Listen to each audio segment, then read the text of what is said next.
Adabiyah wal Markazyuin sinwani. Bí ó bá rí bẹ́ẹ̀ wọ́n wà wáyìn.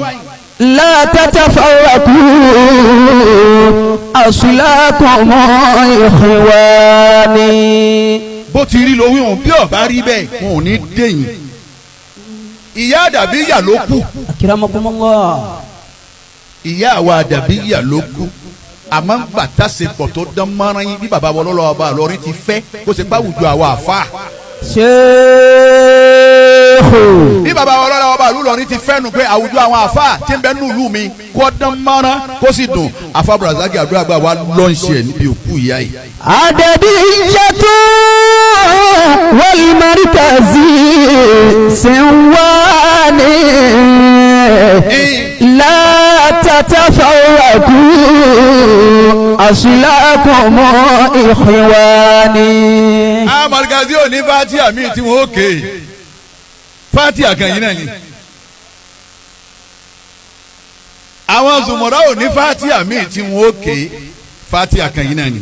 Àwa Adabiyah ò ní gbà sọ kankan wá láti sánmọ̀ èyí tó sọ fún gbogbo wa náà ntájọ kí náà nù ni kí ló wá dé.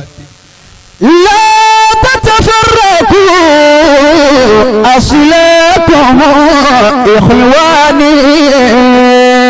Shehu wa Alhaji Abdulrazaki Imamu àdúrà gbà Ọlọ́run ó tún fọlá bẹ́ẹ̀ ti tó ìjókòó wá sí i.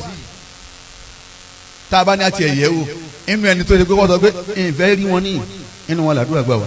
La ilaha illallah. Ó gbé mi ó mú ti bàbá wa Alhaji àgbà. Àfa Abdulrazaki àdúrà gbà wẹ́ẹ̀wù bàbá wa Alhaji àgbà pé Ọlọ́run sàmọ̀nà kálukú. Àfa kínní ẹ máa bọ̀. Àfa kínní ẹ máa. Àfa Abdulrazaki àdúrà gbà imam ìdù pé Ọlọ́run sábà ń kẹ́ ya mi bá ń kẹ́ Ọlọ́run. La tatafarraqu aslakum ikhwani. Amẹ́yìn tẹ́ máa ń bẹ láàrin wa tó yẹ pé ilẹ̀ ń jà á pọ̀. Ẹ̀yin ni ẹ wá fẹ́ sọ wá dọ̀tá ẹ fẹ́ sọ wá dọ̀tá ara wa iye irú yín ti ń bẹ lórí ilẹ̀ ẹlẹ́bi yóò tẹ́ lé wa mẹ́sẹ̀gì Ọlọ́run ní sọ fún yín pé kò ní yẹ yín.